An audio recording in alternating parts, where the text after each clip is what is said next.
अरे बाबा खाली करना camera.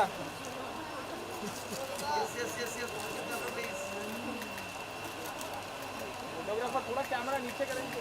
Batch.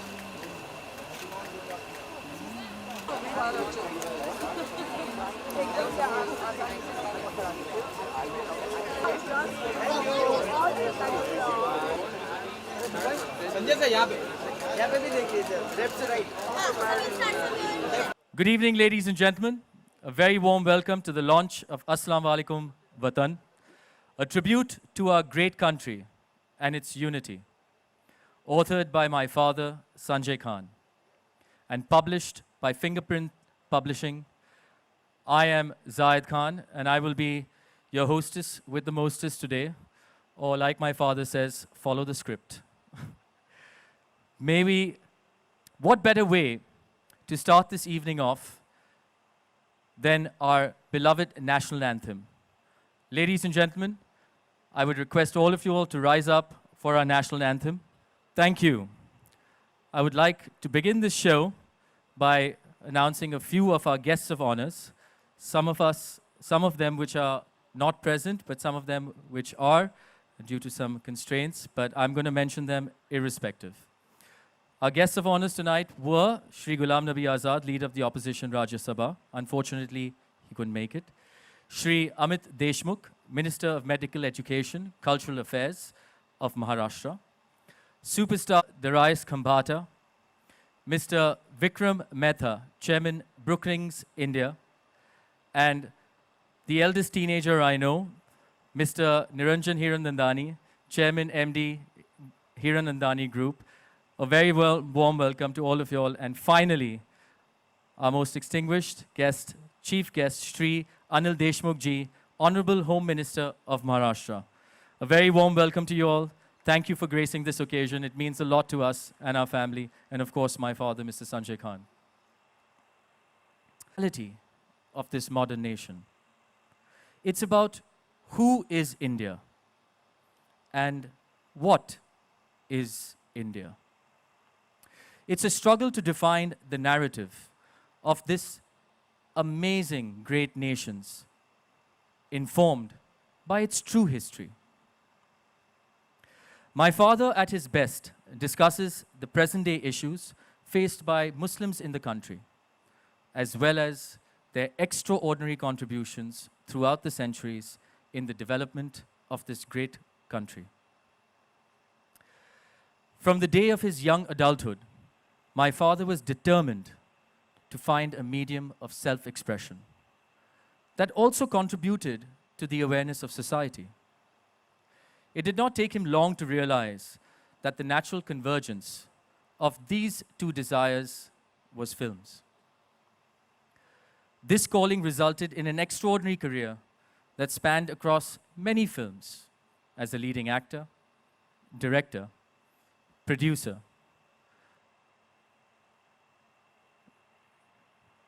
During the course of his personal and professional evolution, he realized that he wanted to contribute to more than just entertainment.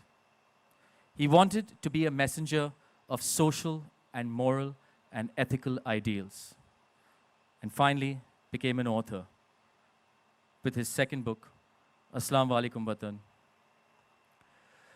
I want to give you an anecdote just about my father. When I was about 9 years old, I used to find the custom of my friends touching the feet of their elders very engaging and very endearing.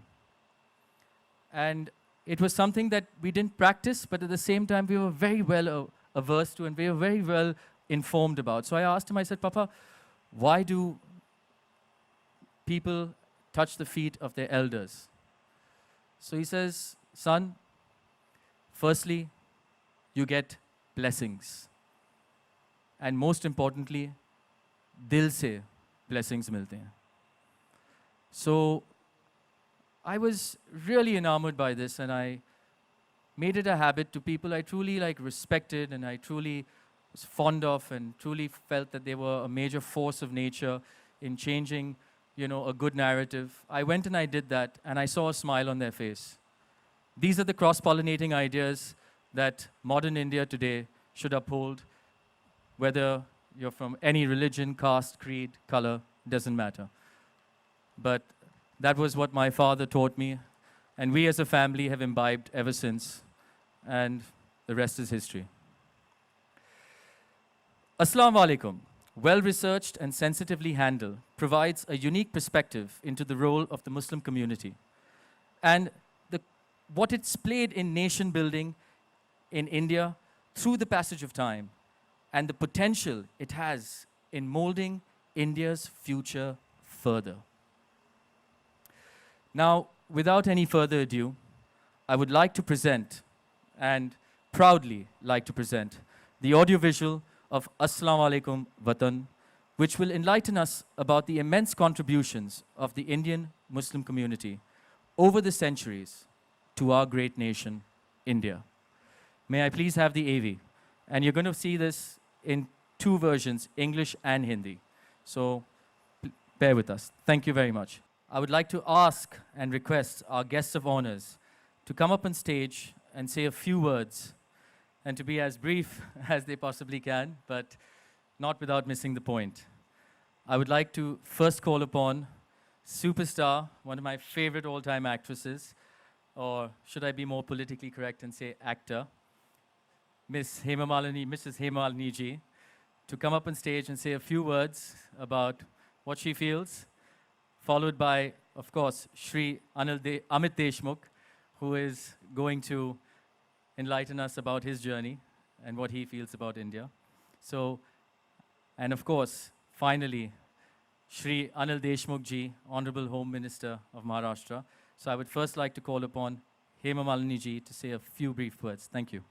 Home Minister of Maharashtra, Anil Deshmukh ji, Sanjay Khan ji, all the distinguished guests. I am extremely happy to be here with all of you this evening once again for the release of Aslamualekum Watan by Sanjay Khan ji. I congratulate him for the spirit of nationalism he possesses. ये वही लोग लिख सकते हैं इस किस्म का किताब जिसको मुल्क के प्रति प्यार हो, मोहब्बत हो, जज्बा हो और तजुर्बा हो. And apart from being a wonderful human being and a good friend of mine, Sanjay Khan ji is a wonderful producer, director, actor, and who has a vast experience in every field. And he has done so many social work, and so wonderful to know that he has donated so many billions for the education.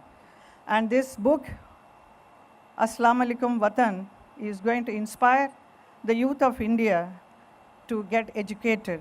That is the dream of our beloved Prime Minister Narendra Modi ji also. Also, he is transforming the country to a different level, and his dream is to get all the people educated, especially Beti Padhao, Beti Bachao for the girl children. So this book is going to inspire all the youth, especially the Muslim community who have contributed a lot for the country. So it is wonderful. I'm sure this book is going to give a lot of insight for the people to know.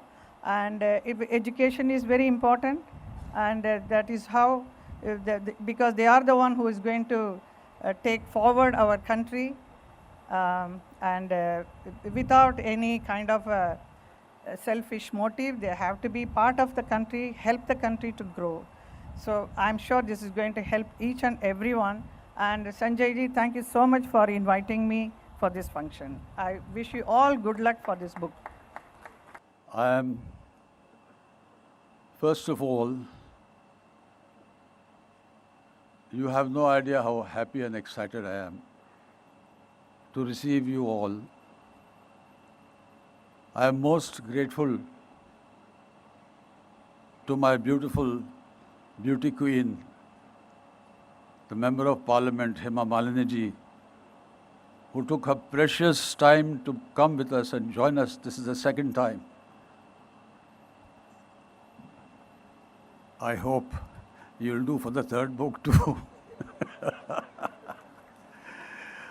I am extremely grateful to my very dear and old friend Anil Deshmukh ji, whom I've had the pleasure of knowing for eons. I find him to be an extremely attractive person, not only in his appearance but in his heart. The purity. And my very dear friend Vilas Rao Deshmukh ji, whom I had the pleasure for a long time to know as a human being. His son is present with us today, Amit. I am grateful to you too. I am grateful to my friend Prabhuling Nawadgi and Sunil Alag. I am grateful to the Consul General of China. I am grateful to Darius Kambata and Mr. Federal.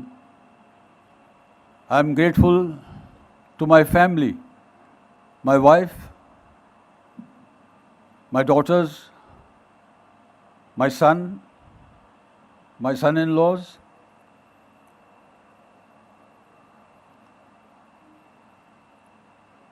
Niranjan, I can't forget him.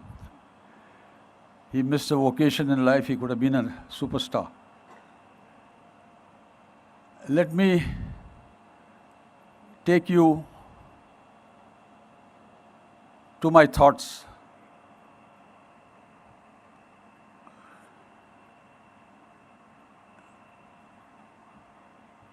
My friends, Muslims in India today represent a population of 172 million individuals who profoundly contribute to the culture, vitality, and the demographic vibrancy of India on a daily basis. This number represents the second largest critical mass of Muslims in any nation in the world. First and foremost, as an Indian Muslim, we must feel tremendous pride, a sense of empowerment, responsibility in this fact, because we serve a trajectory, the compass of achievements for all the Muslims in the world. I present my book, Aslamualekum, Watan. Translated, it means, may peace be upon you, my country.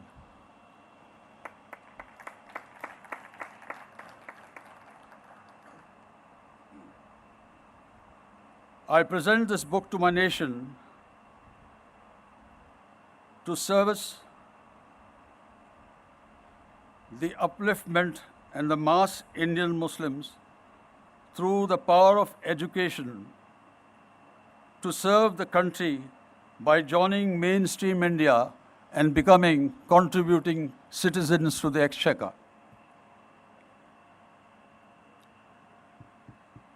This should provide a very tangible, explicit, logical solution for Muslims in India to once again reach the zenith of their contributions, of the impact left by them over the centuries. This is the impact the Muslims in India have repeatedly accomplished in the past, while forming the rich history of this uniquely amazing country. As we have emphatically witnessed, Muslims are an integral part of the country, and our history is meticulously interwoven with the Indian heritage, which belongs to Muslims as much as it belongs to other socio-economic communities. Any sense of deprivation or perceived notion of deliberate discrimination needs to be meticulously addressed. And for this, the IMSET, Indian Muslim Socio-Economic Trust mechanism, will go a long way. Thank you very much. It will go a long way to alleviate the apprehensions with a view to remedy the Indian Muslim ailment. The IMSET will be a non-profit organization functioned via technology in a form of digital application.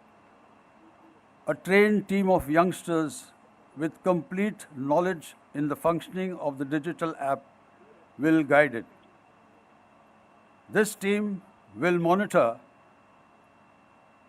by experts, eminent committee who will offer their services. It will engage preeminent successful Muslims in today's India from each state, which will include captains of industry and tycoons in their respective fields of expertise. The IMSET app will be defined by a collaborative spirit and genuine empathy, as all the members will be invited to serve based on their seminal achievements and genetic inclination towards volunteerism, social responsibility via video webinar, online meetings, trainings, and support.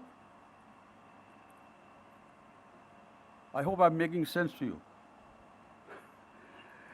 This position will be highly prestigious, not due to the traditional business perks of compensation, rather due to the proximity of substantially impactful work.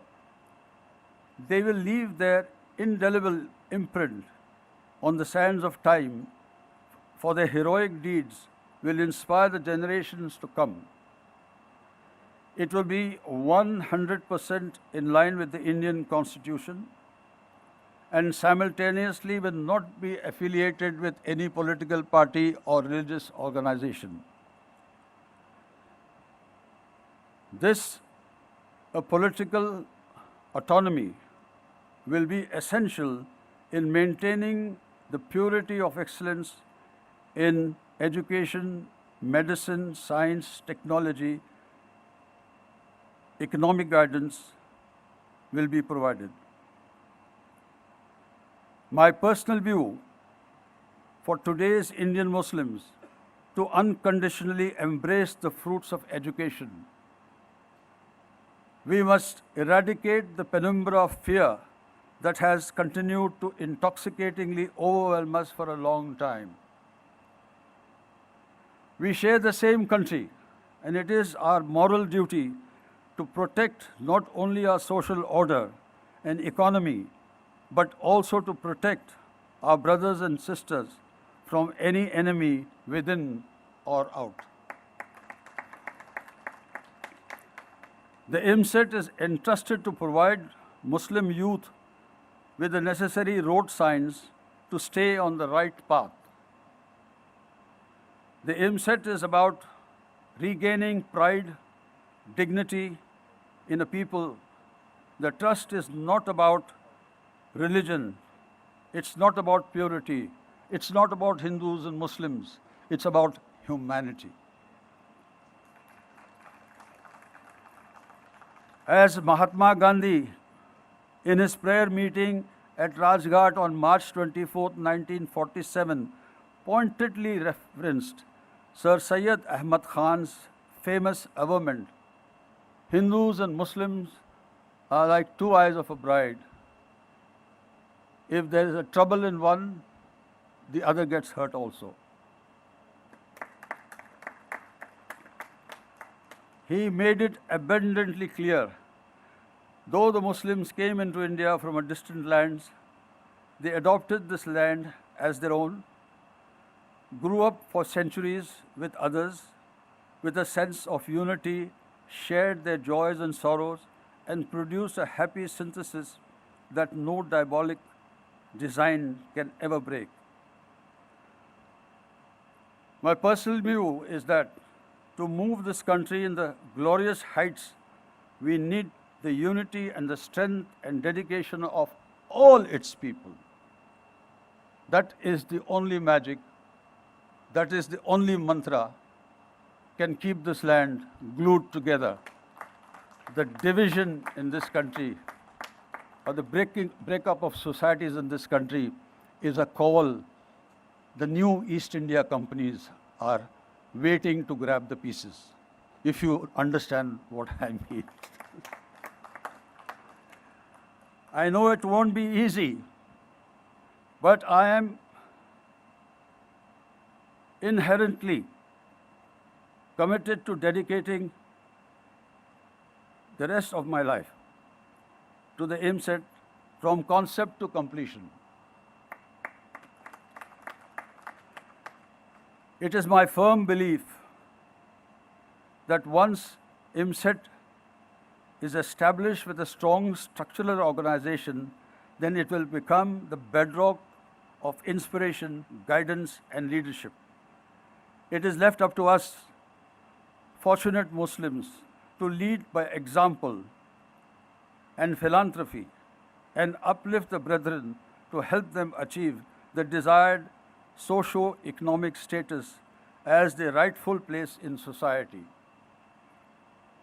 Muslim women should be encouraged to engage themselves shoulder to shoulder with the men to keep their equality and share of education and position. An educated community is an enlightened one.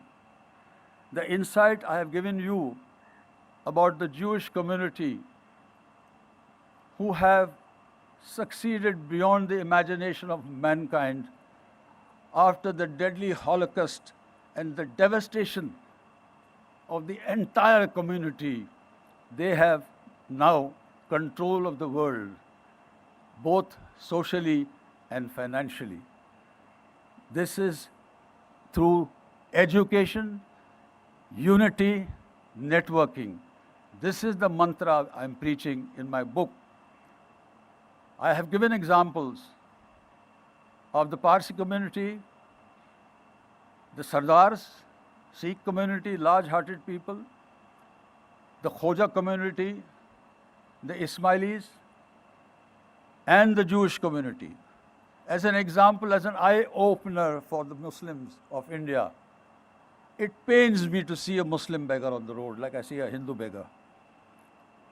The only two beggars I see on the road is either a Hindu or a Muslim. I don't see a Sikh beggar, I don't see a Parsi beggar, I don't see a Dawoodi beggar or a Ismaili beggar. I'm sure you share this experience with me. So therefore, it is, I believe that my good friend always tells me and reminds me that democracy is not the rule of the majority. It's how secure a minority feels. That is the true meaning of democracy.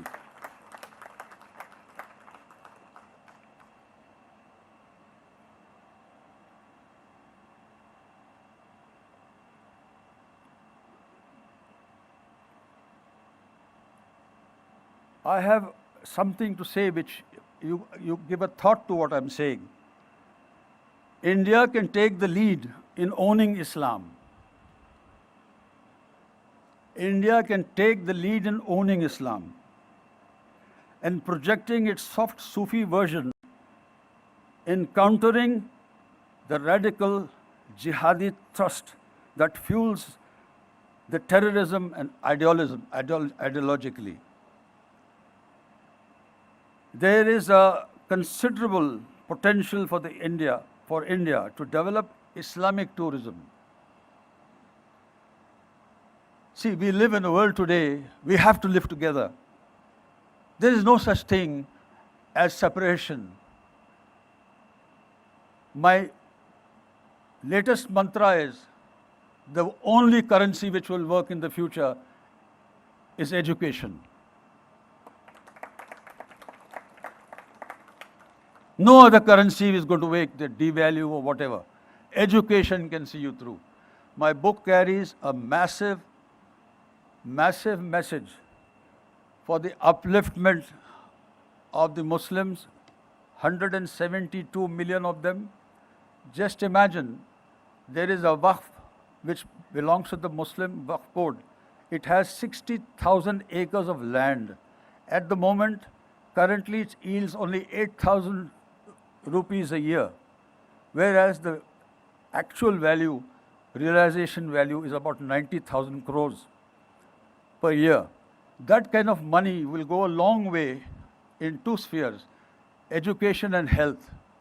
That will save the government of India a huge money from not to pay out from the Consolidated Fund of India. So, I am very happy Mr. Modi has started that movement. He has already ordered Abbas Mukhtar Naqvi, the Minister for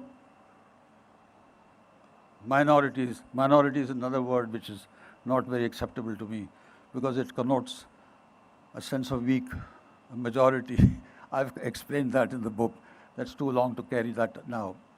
So, my friends, I have written an honest book.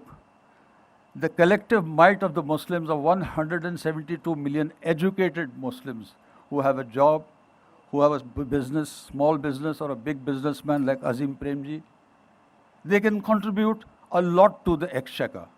If Modi dreams of hitting a 10 trillion or 5 trillion economy, we need everyone, all hands on deck, all hands on deck. We all have to work together.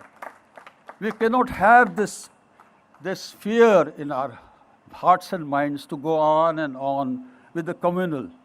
Communalism is a disease. Communalism is a disease. इंसान इंसान से प्यार करता है, इंसान इंसान के काम आता है.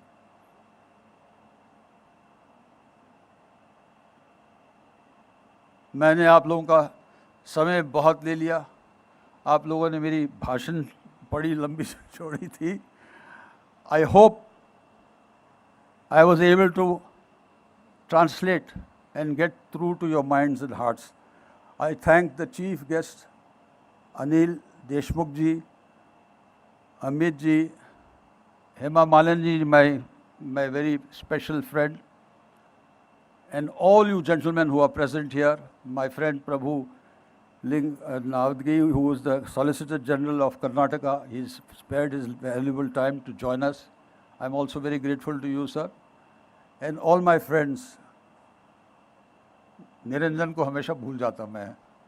Sunil Alag is the one man I can never forget. He will come here now.